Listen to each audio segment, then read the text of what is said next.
जैसा संत भगवान ने भी अपने लोगों को बताया कि सबके हृदय में प्रभु विराजमान। वो प्रभु देखते हैं कि अच्छा बेटा तो हमसे भी चालबाजी करोगे, बाहर साधुता दिखाते हो अंदर असाधुता, तो बस फिर वो अंदर का सिस्टम खराब कर देते हैं। वो होता है बुद्धि भ्रष्ट होना, और बुद्धि जब भ्रष्ट हो जाती है तो दशा बदल जाती है। नहीं बोलो, श्री हरि का चिंतन करने वाले के हृदय में अशांति क्लेश कैसे बात है।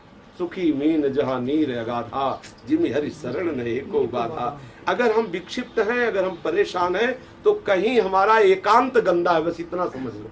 कोई भी साधक हो, गृहस्थी हो या विरक्ति हो, साधक का एकांत अच्छा होना चाहिए। और व्यवहार भले गंदा हो जाए तो क्या, व्यवहार में गंदगी करोगे, थप्पड़ पाओगे, अपमान मिलेगा, अपने आप ठीक हो जाओगे।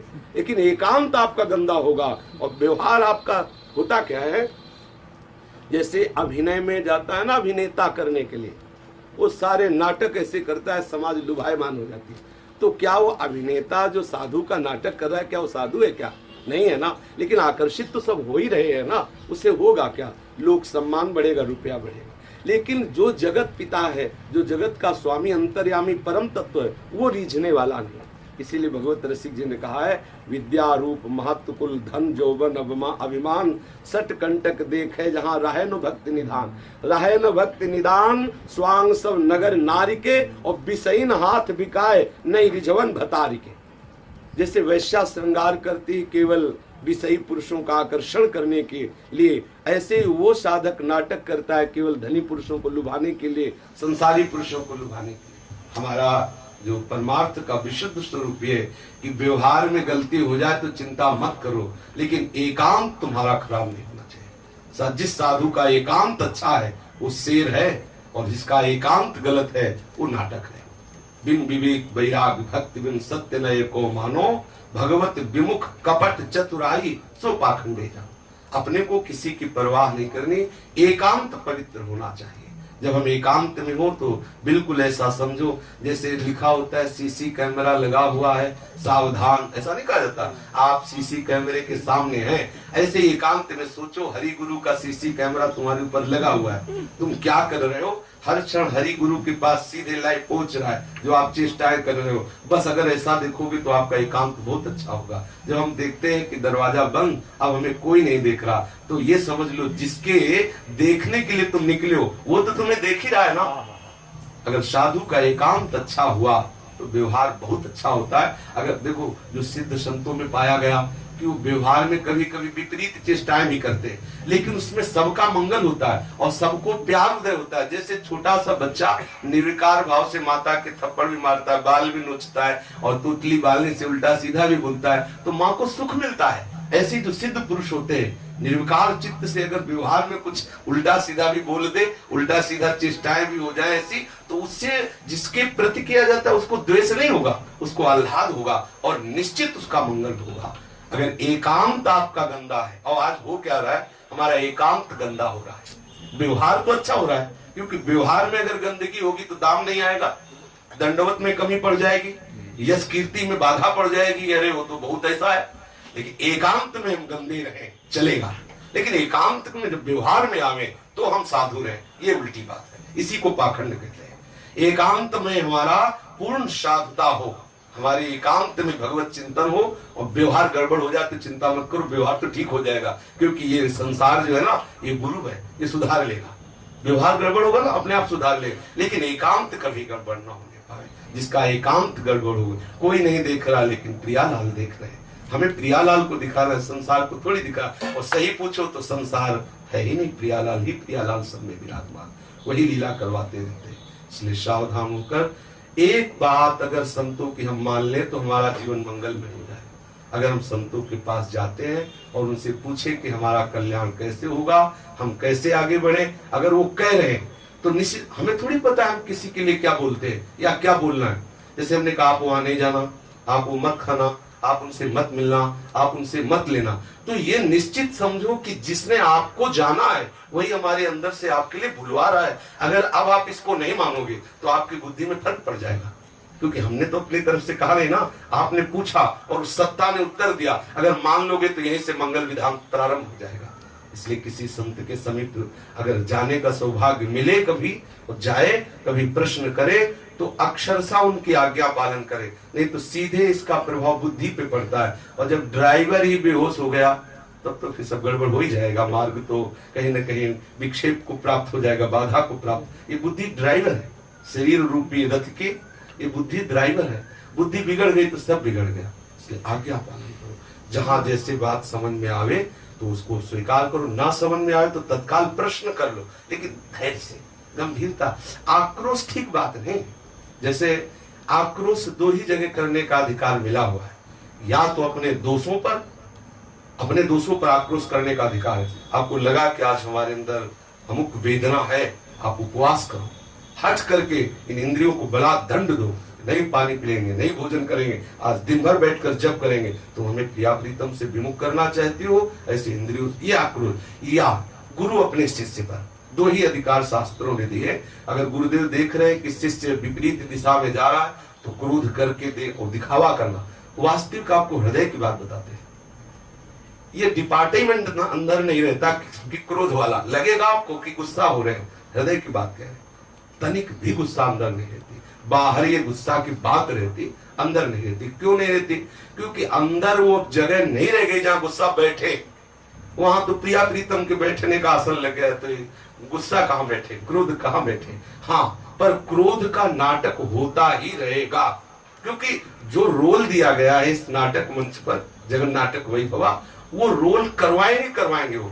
अगर उनको गुस्सा करवाना है तो हम जैसे अभी बोल रहे हैं, आप एक टेप कर लो और सुनो कि इनको गुस्सा नहीं आता, और जब हम गुस्सा करेंगे तो आपको 100% अनुभव में आएगा कि बचो, नहीं बिल्कुल गरम गरम थप्पड़ आने वाला है, ऐसा लगेगा अब शरापा ही देने वाले। पर आप किंचन मात्र समझ लो कि ना अंदर जलन होती है उस समय, ना अंदर हमारे अंदर आता है कि दुष्ट है, बिल्कुल ऐसा नहीं आता। उस समय भी रहता है कि हमें नौकरी मिली, हम तो नौकर हैं, इनके डांटने की नौकरी मिली तो हम इनको डांट रहे हैं, आगे मालिक जाने, मालिक का काम जाने, वो हमसे जो करवा रहे वो हो रहा है। आनंद का विषय है केवल आज्ञा पालन करते हुए सतमार्ग चले। शास्त्र और संतों की आज्ञा ही इस भव समुद्र से हमें पार कर सकती, अन्यथा ये वही बुद्धि है जो आज तक हमें प्रभु से विमुख रखा है। इस बुद्धि पर विश्वास मत करो। हम जो अपने बुद्धि के निर्णय पर विश्वास करते हैं वही हमें फंसा देती है। अगर हम गुरुदेव और शास्त्र के अनुसार चलावें अपनी बुद्धि को तो वही बुद्धि मोक्ष का कारण हो जाती है। वही बुद्धि प्रिया प्रीतम के प्रेम को अपने अंदर रखने वाली निश्चय हो जाएगा बुद्धि को कि श्यामा श्याम का प्रेम ही सर्वोपरि है। बहुत गंभीर भाव, रोज का रोज समय नष्ट हो रहा है। शांत भाव, देखो ये जो अपने लोगों की बुद्धि में राग द्वेष की स्थिति है ना, यही तो मिटाने के लिए निकले साधना के लिए। सेठों का अन्न बहुत जल्दी बुद्धि खराब कर देता है, पक्का समझना। ये जो आके जैसे गंदे आचरण करते हैं ना और आकर के धन दे देते हैं, तो उनका वो जो पाप है ना वो साधक को फिर भोगना पड़ता है, वो बुद्धि। इसीलिए जो बड़े बड़े पुराने गुरुजन हुए, महापुरुष जन, वो रुपए पैसे धन संपत्ति से ऐसे डरते थे जैसे कोई करिया सांप को देख के ना डरे कि जहर है, बस डस लेगा और हमारी बुद्धि भ्रष्ट हो जाएगी। अच्छा, जहर अगर चढ़े तो एक ही जन्म खराब होगा, और विषय रूपी जहर चढ़ जाए तो पता नहीं कितने जन्म में इसका नशा उतरेगा। तो आज जो हम संत महात्माओं की जो बुद्धि है भगवत मार्ग से हटकर विषय मार्ग में लग रही, उसका कारण है विषयी पुरुषों का अन्न। हम ये नहीं देखते कि ये दीक्षा लिए है कि नहीं लिए, ये नहीं देखते कि भजन करता है कि नहीं, ये नहीं देखते कि कितना दुराचारी है, कितना कुमार्गामी। कभी पूछने की हिम्मत ही नहीं होती कि आप हमको 50,000 दे रहे हैं, आप क्या करते हैं? आपके 50,000 कैसे बढ़े कि आप हमको देने की सामर्थ्य रखिए? बोलिए, आप निर्णय कीजिए। यदि आप ठीक, तो आप क्यों दे रहे हैं? हम ही को क्यों दे रहे हैं? ये फटकारने की, ये दुत्कारने की सामर्थ्य नहीं रह गई। क्यों? क्योंकि हम विषय सेवन में मगन हो गए। पहले जो संत महात्मा वो वैराग्य निष्ठा से युक्त थे, इतना दृढ़ वैराग्य था कि अगर किसी की कोई वस्तु स्वीकार कर लेते तो नाचता एकांत में कि आज हमारे अहोभाग्य हो गए, आज संत ने हमसे अमुक वस्तु स्वीकार कर ली। और आज हम नाचते हैं कि फंसा एक सेठ जो 1 लाख दे गया हमको। ऐसी उल्टा बुद्धि हो गई। सोचो, हम भगवत मार्ग के पथिक, विषय प्रधानता और विषय भोगी जीवों के द्वारा दिया हुआ वो भोग हम पाएंगे तो हमारी बुद्धि में क्या होगा? भीष्म पितामह जी जब सरसैया पे पड़े हुए हैं तो कुछ ऐसे प्रश्न थे युधिष्ठिर जी के कि जो भगवान श्री कृष्ण के समझाने पर भी नहीं समझ पा रहे। उसका कारण था कि भीष्म पितामह जी जैसे महान प्रेमी के मुख से भगवान सुनवाना चाहते थे। प्रभु जो करवाना चाहते वही होता है। भीष्म जी को अद्भुत शास्त्रों का ज्ञान, अद्भुत भक्ति के रहस्य का ज्ञान, सम्यक पूर्ण ज्ञान, तो वो प्रकाशित करवाना चाहते थे। समझाया युधिष्ठिर को, लेकिन तब भी उनका चलो इस समय भीष्म जी सरशैया पे उनके समीप चल करके आप अपने प्रश्नों को कीजिए और वो उत्तर आपको देंगे। जब समीप पहुंचते तो बड़े बड़े महापुरुष वहां पहले से विराजमान थे। भीष्म जी सरशैया पर पड़े हुए, भगवान श्री कृष्ण युधिष्ठिर जी के साथ और सब पांडवजन पधारते हैं वहां। तो युधिष्ठिर जी चरणों में प्रणाम करते हैं, भगवान श्री कृष्ण से आंख मिलाते हैं। जब भीष्म जी, भगवान ने कहा इनको उपदेश करो, उनका प्रभु एक कांटा गड़ जाता है तो कितना कष्ट होता है, यहाँ हर रोम में बाण धसा हुआ है, अर्जुन का विषैला बाण, बहुत कष्ट हो रहा है। ऐसा है महाभारत, मैं कैसे वर्णन कर सकता हूँ, आप प्रश्न करवा रहे। प्रभु ने स्पर्श कर दिया, प्रभु के स्पर्श होते ही अद्भुत आनंद, देह भाव का जो कष्ट अनुभव वो अंतर्हित हो गया। प्रभु ने कहा कि अब कोई कष्ट हो रहा है? बोले प्रभु आपके विराजमान होने से, जैसे अग्नि के विराजमान होने पर शीतलता का कोई कष्ट नहीं रहता, ऐसे आपके प्रकट विराजमान होने पर अब देह जनित कोई कष्ट का अनुभव नहीं हो रहा। युधिष्ठिर जी से कहा कि अब आप जो चाहे प्रश्न करें। युधिष्ठिर जी राजनीति संबंधी, मोक्ष धर्म संबंधी विशेष विशेष प्रश्न करते, तब द्रौपदी जी हंसती है। द्रौपदी जी को हंसी आ गई, तो जैसे प्रवचन चल रहा अचानक कोई हंस दे, देख लगता है क्यों हंसा। तो भीष्म जी ने पूछा बेटी हंसी क्यों? बोले हमें लग रहा है कि आप हमारे वही पितामह हैं। जब हमें सभा में निर्वस्त्र किया जा रहा था और मैं चीख चीख के पुकार के कह रही थी क्या ये धर्म है, वैसे भी मैं 5 पतियों के द्वारा सुरक्षित, क्या युधिष्ठिर का अधिकार था केवल युधिष्ठिर का ही कि मुझे हार जाए? क्या ये धर्म है? क्या ये स्त्री कोई पांसे में चलाने वाली संपत्ति है? क्या ये धर्म है? कई प्रश्न इसी बात के किए थे और कहा था मेरे में इतनी सामर्थ्य है हमारे प्राण प्यारे श्री कृष्ण के बल से कि अगर मुझे बता दिया जाए कि अधर्म है तो मैं सारी सभा को भस्म कर सकती हूँ। द्रौपदी जी ने ऐसा कहा।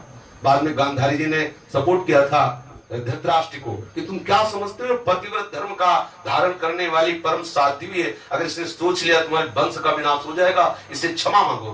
तभी द्रौपदी से क्षमा भी मांगी थी और वरदान भी दिए थे धृतराष्ट्र ने। लेकिन उस समय भीष्म जी ने कोई उत्तर विशेष नहीं दिया, बस इतना कहा धर्म के सूक्ष्म रहस्य को युधिष्ठिर जानता है, धर्म के सूक्ष्म रहस्य को युधिष्ठिर जानता है। और युधिष्ठिर जी गर्दन झुकाए बैठे, बोले बाबा आज तो बहुत आप प्रवचन कर रहे।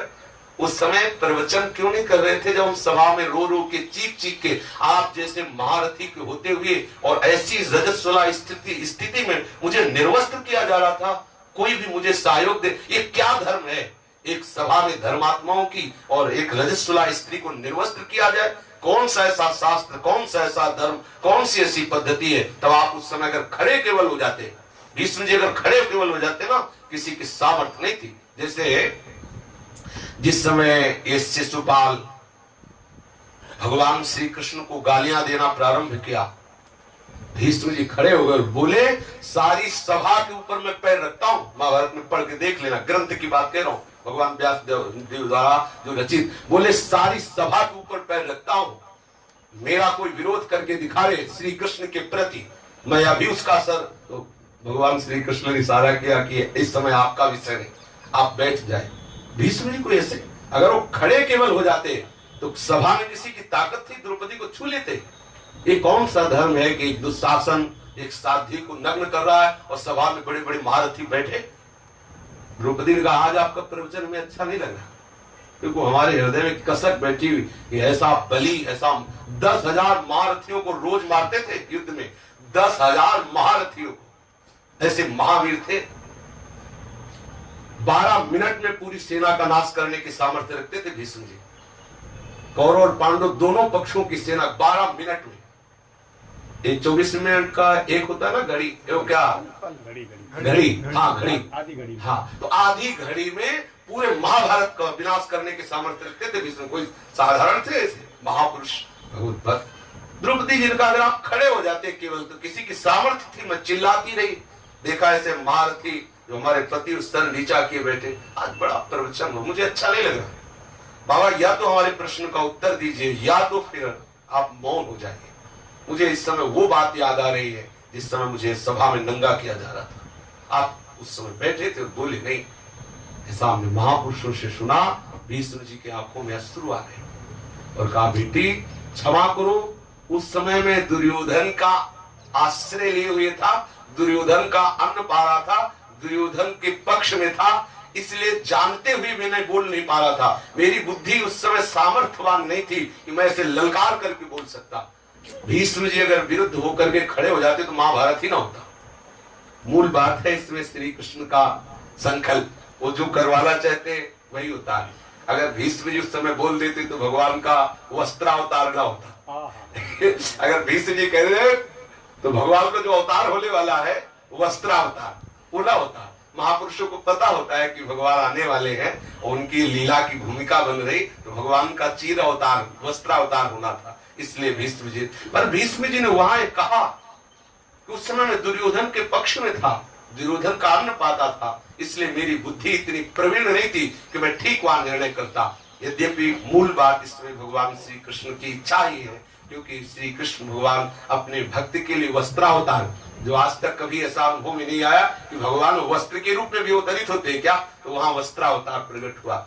भीष्म जी ने वहां बताया कि बेटी एक परमहंस जी एकांत जंगल में रहते थे, वो सदैव कंदमूल फल खाते थे, किसी का कोई प्रतिग्रह ना ले, इसलिए सदैव जंगल में वास करते, कभी किसी के नगर में नहीं जाते, कभी भिक्षा नहीं करते, किसी से मिलते नहीं, सदैव एकांत रहकर परब्रह्म का चिंतन करते थे। एक दिन कोई राजा वहां से निकला, देखा कि बहुत अच्छे महात्मा विराजमान है, तो जाके प्रणाम किया और प्रार्थना की कि महाराज हमारी कुटिया को पावन कीजिए, महल में आइए और प्रसाद पाइए। उन्होंने मना कर दिया। राजा को और अच्छा लगा। त्याग में एक आकर्षण होता है। आपको कोई 100 रुपया चढ़ावे, आप मना कर दो, उसका मन खींचेगा 200 देने का। अगर आप उतना भी मना करो तो परिचय पूछेगा आप कहाँ रहते हो, फिर वो फल फूल लेके दंडवत, अगर आप उसको भी मना कर दो तो बिक जाएगा, उसको लगेगा कि क्या आदेश करें मैं सेवा। त्याग में आकर्षण होता है। अगर सच्चा त्याग हो जाए तो प्रभु का आकर्षण हो जाए, प्रभु प्रकट हो जाए। त्याग में एक विशेष आकर्षण होता है। महात्मा जी का त्याग देखकर राजा को विशेष आकर्षण हुआ। अब तो राजा उधर से रोज दंडवत करते, प्रार्थना करते। राजा का दर्शन, रजोगुणी पुरुषों का दर्शन भी भक्ति में बाधक है। इसीलिए वर्णन किया गया है कि नेत्रों को बहुत संभाल करके रखा जाए, इंद्रियों को बहिर्मुख ना होने दिया जाए, जो विषयी पुरुष उनसे बार बार ना मिला जाए, क्योंकि केवल देखने से भी बुद्धि में फर्क पड़ जाएगा। संग करना, भोजन करना है तो अलग की बात। आप अगर बाहरी दृश्य देखते रहेंगे विषयी पुरुषों का, तो अंदर में अपनी बुद्धि में रजोगुण पैदा कर देगा। एक दिन बहुत उन्होंने दैन्यता पूर्वक कहा कि महाराज हम चाहते हैं आप एक बार जरूर महल पधारे। कई दिन मिलने के बाद, कई बार दंडवत करने के बाद मन थोड़ा द्रवित हुआ। वास्तविक पूछो तो द्रवित नहीं हुआ, मन में थोड़ा रजोगुण का प्रवेश हो गया। राज दर्शन निषेध, राज अन्न निषेध, ऐसा पुराने जो संत जन हुए उन्होंने ऐसा किया है। राज दर्शन भक्तमाल, वो जो ब्रज के भक्त हैं, उसमें कथा आती। एक संत भिक्षा मांगने गए तो लौट के आए, देखा कि राजा उनके दर्शन के लिए उनकी कुटिया, पर्ण कुटी के समीप वो लौट के गए, चिल्ला चिल्ला कहने लगे जाओ जाओ गांव वालों, हमारी कुटिया में आग लग गई है। तो भक्त लोग दौड़ के गए, देखा राजा समझ गए। वो आके बोले महाराज हमारे संत भगवान परम अकिंचन, वो आपसे बात क्या देखना भी नहीं चाहते, आप कृपा करके यहाँ से चले। क्योंकि उनको पता था कि राजा आएगा तो आग लग जाएगी हमारे साधन में, तो चिल्ला चिल्ला के बोले कि हमारी कुटिया में आग लग गई। अब वो परमहंस जी राजी हो गए। वो राजा अपने महल में ले गए, चरणोदक उतारा, उनको सुंदर विराजमान करके सुंदर सुंदर विविध प्रकार की भोग सामग्रियां बनवाई, रानी ने स्वयं बनाई और राजा को साथ लेकर के आरती पूजा करके उनको प्रसाद पवाया। महाराज प्रसाद पाए, राजा ने कहा कुछ दक्षिणा ले, बोले हमें इसकी जरूरत नहीं, बड़े आह्लादित होकर गए। अब परमहंस जी दूसरे दिन जब भूख लगी तो कंदमूल फल जो गुलरी पकड़ी आज वो अच्छा न लगे, जहाँ गुलाब जामुन और जहाँ राजभोग सब मिला तो कहाँ अच्छा लगेगा जवान को, अब अच्छी नहीं लगी। कई दिन तक भजन में विक्षेप पड़ा और ना कोई फल फूल अच्छा लगे, बस वही राजा का वो भोग विशेष विशेष प्रकार के पेय जो उससे ले खाद्य सब पदार्थ याद आवे। अब क्या हुआ, उनके मन में ये बात आई कि एक बार राजा और बुलावे तो छक के पाने को मिल जाए। कई दिन भोजन नहीं किया। राजा 2-4-6 दिन के बाद फिर गया तो बोले महाराज महल पधारो। बोले चलो, बोले कल की जरूरत नहीं, आज ही चलो, जो बोलेगा। बोले आज ही चल, आज ही चल। तो अब तक भोजन नहीं खाया। इतनी बुद्धि आकर्षित हो गई उस रस से, सांसारिक भोगों से, कि वो महल में बिना मतलब किसी तरह की टोकरो किए और तुरंत तैयार हुए चले गए। प्रसाद पाया। प्रसाद पा ही रहे थे कि दृष्टि में बड़ी वो एक सुंदर उसमें हार टंगा हुआ था। बस अवसर देख करके वो हार उठाया, अपनी झोली पे डाल लिया। वो कई रत्नों से जटित हार था, झोली में डाल लिया। अब प्रसाद पा लिया, खूब आनंद पूर्वक वहां से विदा हुए, अपनी कुटिया आए, झोली में हार पड़ा हुआ है। रानी ने श्रृंगार के समय कहा कि हमारा हार यहाँ श्रृंगार कक्ष में था, है नहीं। तो राजा ने कहा यहाँ से कौन ले जा सकता है। तो रानी ने कहा हमारी निजी दासियां और आप और उस महात्मा की सेवा, इस महल में किसी का प्रवेश है नहीं, आप लेंगे ही क्यों। और दासियां तो सदैव हमारी सेवा में लगी रहती हैं, वो ऐसा कुछ है नहीं, क्योंकि जो निजी दासियां होती है वो महल में ही रहती है, उनका कहीं आना जाना नहीं होता।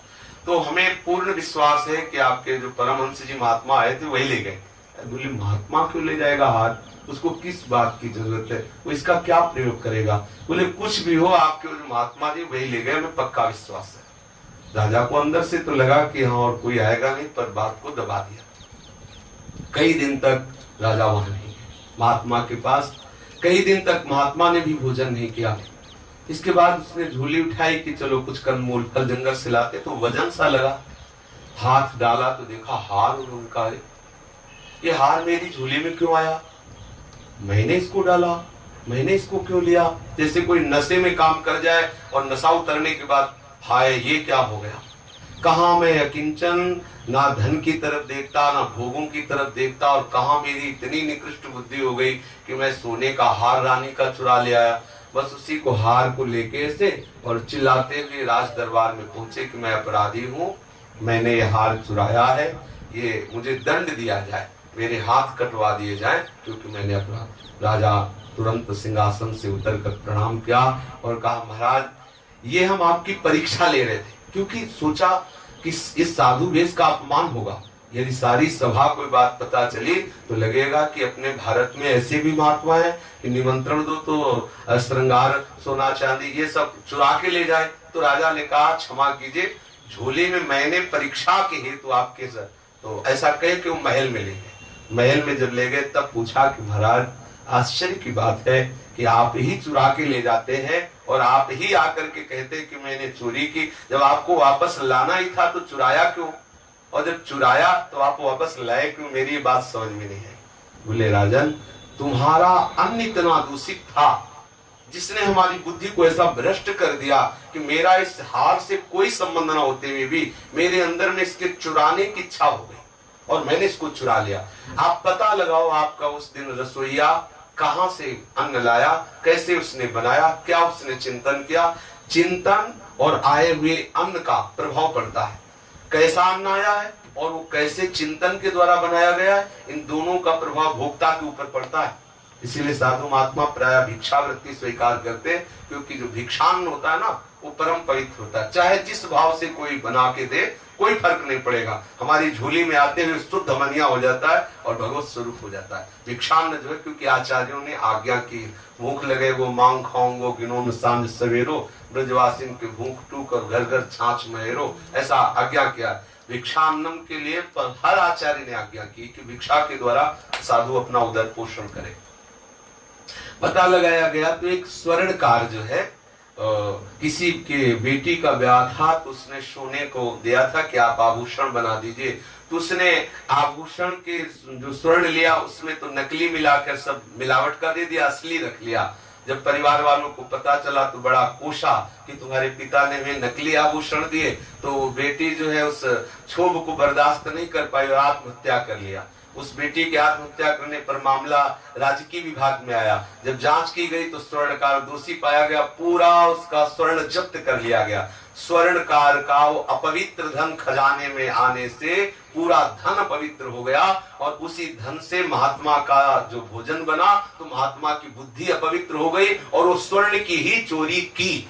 तब भीष्म जी ने बताया कि ऐसे ऐसे परमहंसों को भी अगर दूसरी तन में मिल जाए तो उनकी बुद्धि में फर्क पड़ जाता है। वे कि फिर मैं तो दुर्योधन के पक्ष में था प्रगट में, उसके आश्रित दिखाई दे रहा था, इसीलिए मेरे बुद्धि में ताकत नहीं थी कि उस समय ठीक निर्णय करके हम तुम्हें बता सकते हैं। तो ये सावधानी रखनी, एकांतवास करते हुए शुद्ध भोजन के द्वारा। ये हम एक कपड़ा ये साल 2 साल तो चलेगा ना, चला, जरूरी थोड़ी कि हमें 14 वस्त्र रखने की जरूरत है। किसी गरीब वैष्णव से अगर हम मांगेंगे तो बड़े कष्ट से वो देगा या चला, और इस वस्त्र को अगर हम 5 साल चलाना चाहे तो चल सकता है। जितनी आवश्यकता उतना ओढ़े और कम धोए तो कम समय में ये मतलब बहुत समय लगेगा तब कहीं फटेगा। हमें हमारे जीवन में बड़ा लाभ मिले। अधिक अधिक वस्त्र संग्रह करना, अच्छे अच्छे भोजन पाना, ज्यादा धन संग्रह, ये सब बुद्धि को भ्रष्ट करने वाला है। आज जो हम लोग परमार्थ से रहित होकर के बैंक बैलेंस, कितना बड़ा अनर्थ, जो हमारी बाधा है उसको हम समझ रहे हैं कि कृपा है। बोले कितने, बोले हमारे लाख 50 लाख जमा है बैंक में। बोलो ये बाधा, जो कंचन कामिनी कीर्ति हमें श्री जी से मिलने के लिए बाधा है, हम उसी को बैंक बैलेंस करके अपना गर्व मानते हैं कि हम बड़े मतलब भाग्यशाली, हमारे ऊपर बड़ी कृपा है। बोले 50 करोड़ महात्मा के पास जमा है, क्या हुआ, होगा कैसे? अगर धन का बल है, अगर लोक व्यवहार का बल है, अगर विशेष विशेष कीर्ति सम्मान की आकांक्षा है, तो हम लोग भगवत मार्ग से भटक गए हैं। भगवत मार्ग से भटकने के कारण ये अच्छा लगता है। नहीं तो जैसे बमन जो है, जो बमन है उल्टी है, किसको अच्छा लगता है? कुत्ते को ही अच्छा लगता है। क्यों जी महाराज? बमन जो है वो बमन कुत्ते को ही अच्छा लगता है। ऐसे जो भगवत भक्त जन है, उनके लिए संसार के जितने विषय भोग हैं वो सब बमन के तुल्य दिखाई देते हैं। अगर वो अच्छा लग रहा है तो गोस्वामी तुलसीदास जी ने कहा है कि जैसे कुत्ता घर घर भटकता है, उसके ऊपर पद त्राण बजे, जूता बजता है, फिर भी उसी दरवाजे में जाता है, ऐसे बार बार मन विषयों के सेवन के लिए जा रहा है, बार बार क्लेश और अपमान उसे प्राप्त हो रहा है, पर वो प्रियाप्ति तन के चरणारविंद की तरफ नहीं बढ़ रहा। यदि हमें विषय बमन जैसे दिखाई दे तो समझ लो हमारे ऊपर कृपा है। यदि रुपए पैसे कपड़ा लत्ता खान पान में अच्छी महत्व बुद्धि हो कंचन का, तो समझ लो कि हम भटक गए हैं। खुद की पहचान कर लो। दूसरे को दिखावा करने से क्या, दूसरा कहे कि आप बहुत बड़े परम हम, तो क्या मिल जाए भैया? दूसरा कहे पाखंडी हो, हमारा चित्त श्री जी में लगा, क्या बिगड़ गया? हमारे हृदय में तो शीतलता है, बाहर से कोई कुछ बोलता रहे। अगर हमारा हृदय चल रहा है कामना से और बाहर कोई कहे बहुत बड़े सिद्ध महात्मा, होगा क्या उससे? उसे क्या हो? पेट तो हमारा भूख से तड़प रहा है, लोग कह रहे बड़ा माल छाले, तो होगा क्या उससे? और अंदर बढ़िया हलवा खीर पाए चक्कर टहल रहे हो, बाहर लोग कह रहे बड़ा दलिद्र भूखों मर रहा, उसे हमें क्या फर्क पड़ेगा? बाहर जो बोलते बोलते रहे। हमें एकांत अच्छा रखना है, भोजन शुद्ध रखना है, संग ठीक रखना है, निरंतर भजन करना है। देखो कितना आनंद है। अगर ऐसे में आनंद न मिला भैया तो हमें लगता है कि अब ऐसा चांस तो बार बार मिलेगा नहीं है। जिस आनंद के लिए हमें जन्म मिला उसी आनंद में महाराज जी अब ये कलह अशांति क्लेश चिंता ये सब माधुकरी वृत्ति से चिंतन करो। श्री जी का माधुकरी वृत्ति से अपने उदर का पोषण करते हैं। अगर गृहस्थ हो तो तुमने जो घर गृहस्थी में धन कमाए उसके द्वारा रूखा सूखा खाओ, वृंदावन वास करो, किसी का दिया हुआ ना पाओ। गृहस्थी को नियम रखना चाहिए। जैसे परिक्रमा लगा रहे हैं, हलवा बट रहा है, खिचड़ी बट रही, कोई ठंडा जल बांट रहा है, नहीं पीना, चुपचाप मुंह बंद किए हुए राधा राधा बोलते हुए वृंदावन परिक्रमा लगाओ, कुछ मत खाओ, अपने घर में जाओ, जल पियो। अगर प्यास लगी है तो जल की व्यवस्था लेकर परिक्रमा में जाओ, किसी का जल मत पियो, किसी के द्वारा दिया हुआ ये जो भंडारा आदि की ये सब मत पाओ, किसी साधु के भंडारे में मत पाने जाओ। अगर गृहस्थ हो तो नमक रोटी बनाओ, अपना ठाकुर को भोग लगाओ, और बन जाए तो एक रोटी संत को दे दो, पाओ, वृंदावन का भजन करो, तो देखो श्री जी प्रकाशित हो जाएंगे हृदय। अगर विरक्त हो तो मधुकरी वृत्ति से अपने उदर का पोषण करो, किसी सेठ महाजनों से अपना संपर्क मत रखो, श्री जी के चिंतन में मगन, अभी आनंद आ जाएगा। नहीं तो भैया ये बुद्धि भ्रष्ट होने में देर नहीं लगती, पक्का समझ लो। अगर जो चाहे आपन कल्याणा, सुजस सुमति शुभगति शुभ नाना, सुपरनार लीलार गोसाई, तजो चौथ के चंद के। जहां आप हरि गुरु आज्ञा से अलग होंगे तो पहला काम ये होगा कि बुद्धि आपकी कामिनी में आसक्त हो जाएगी, पक्का। सबसे पहले आपको काम जलाएगा। और देख लो अपने अंतःकरणों में, यह आत्म तो खुली किताब है। अगर आपका अंतःकरण कामिनी के प्रति आकर्षित हो रहा है साधु होने पर, तो आप देख लो आप कहीं न कहीं भगवत आज्ञा गुरु आज्ञा के विरुद्ध है और वो आपको जला के राख कर देगा। दूसरी बात, अगर कहीं धर्म विरुद्ध आचरण है तो रुपया के प्रति महत्व बुद्धि हो जाएगी। तीसरी बात, शरीर प्रिय लगने लगेगा और शरीर का सम्मान प्रिय लगे, साधक चौपट हो गया, सर्वनाश हो गया साधक का। उसी को हम सौभाग्य समझते हैं। कीर्तन में उल्टी बुद्धि, आज हम उसी को सौभाग्य समझते हैं। हमारे मनोवांछित भोग हमें प्राप्त हो जाए, हमारे ऊपर लाडली की बहुत कृपा है, हम ऐसा बोलेंगे। नहीं, ये लाडली की कृपा नहीं, लाडली की कृपा है प्रतिपद ऐसी प्रतिकूलता बनी रहे जिससे शरीर और संसार में राग ना होने पावे। हर क्षण पुकारते रहे, हा प्यारी जू, हा लाडली जू, आपके सिवा हमारा कोई नहीं है, प्यारी जू हमें स्वीकार कर लो। हर समय हृदय तड़पे श्री श्यामाजू के लिए, श्री लालजू महाराज के लिए। यही कृपा है। इसी कृपा के लिए भैया अपने लोग मनुष्य जन्म धारण करके वृंदावन धाम लाए गए हैं। अब इस कृपा को ठुकराओ मत, बार बार तो बनत नहीं, यह संजोग अनु मानुष तन वृंदा विपिन रसिकन संग। बार बार ऐसा अवसर शांत भाव से साधक की बुद्धि भ्रष्ट होने में देर नहीं लगती, बस सावधान रहना। कहा गया है कि तलवार की दुधारी ढाल पर तक चलना है परमार्थ का पर, जरा सा फिसले तो कट जाओगे, दूसरा कोई रास्ता नहीं। साधु मार्ग में चलने का मतलब क्या है? तलवार की धार पर चलना है। ध्रुवदास जी कहते हैं, आग के पुंज में मोम के घोड़े पे बैठ के जाना है। देखो कितनी बार, मोम का घोड़ा आग की आंच लगते ही पिघल जाएगा। और ये पूरी यात्रा कैसी है? बोले चढ़ी के मैन तुरंग पे चलिबो पावक माए, ये कठिन है, सबको निभा। बोले मोम के घोड़े पर बैठ करके आग से चलना कितनी कठिन बात। उसमें का ज्ञान का पंथ का पान का धारा परत खगेश लगे की बात। थोड़ा सावधानी चाहिए, सावधानी चाहिए। पक्का समझ लो, हमारे जगत गुरु भगवान सबसे पहले आपको आदेश कर देते हैं कि ये मार्ग मत जाओ, धोखा है।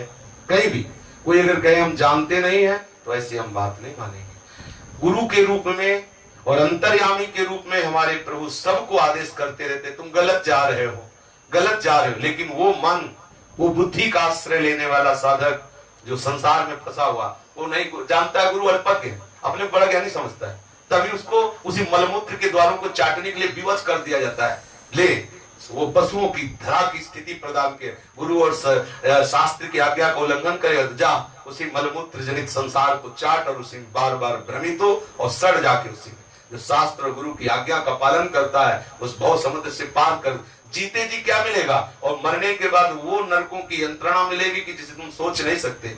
यहाँ तुम सोचो कि दूसरे को हम गाली दे, चोरी करें, क्या होगा, लेकिन जब पुलिस पकड़ेगी ना तब पता चलेगा। यहाँ भी देखो कितनी पिटाई होती है। ऐसे ही यमपुरी में पूर्ण व्यवस्था है, वहां अपने लोगों के लिए कर लो यहाँ मनमानी। जैसी थरिवंश नर्क गति दुर्भर, यम द्वारे कटियत नक्शी के। हम चाहे जितना विद्वान बने, पीछे गंदा काम करेंगे तो अखिल लोक चूड़ामणि प्रभु देख रहे हैं और उसका न्याय होगा, आपको दंड दिया जाएगा। सबसे पहला दंड की दोबारा मनुष्य शरीर नहीं मिलेगा।